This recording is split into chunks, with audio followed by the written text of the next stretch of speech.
அந்த மனிதரை பாருங்கள், எவ்வளவு பெரிய விசுவாசம் அவருக்கு என்று எல்லோரும் சொல்ல வேண்டும். மற்ற விசுவாசிகளும் எவ்வளவு விசுவாசம் என்று சொல்ல வேண்டும். நான் நம்புகிறவரை நேரில் சந்தித்தாலும் நான் வெட்கப்பட மாட்டேன் என்று அந்த நபர் எவ்வளவு உறுதியுடன் இருக்கிறார். இஸ்தோல்க கஷ்டங்களிலும் இஸ்தோல்க துயரங்களிலும் அவர் மனம் தளரவில்லை அல்லவா?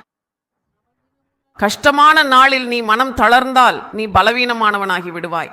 கஷ்டமான நாளில் மனம் தளரக்கூடாது. என்ன நடந்தாலும் கடவுள் என்னுடன் இருக்கிறார், அவர் என் கையை பிடித்திருக்கிறார். காகிதத்தில் கிளி பேசியது போல வாக்குறுதிகள் இல்ல. அந்த வாக்குறுதிகள் உன் வாழ்க்கையில நிறைவேற வேண்டும். அந்த வாக்குறுதிகள் உன் வாழ்க்கையில நடைமுறையில் கொண்டு வரப்பட வேண்டும். அவை நடைமுறையில் கொண்டு வரப்பட வேண்டும். உன் பேச்சை வாழ்ந்து காட்டு.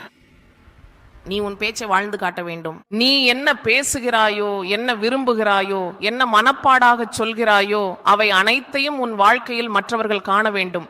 தேவனுக்கு ஸ்தோத்திரம். கிறிஸ்துவின் அன்பிலிருந்து உன்னை பிரிக்க இந்த உலகில் உள்ள எந்த ஒரு பயங்களும் பயனில்லை என்று அவர் சொல்கிறார்.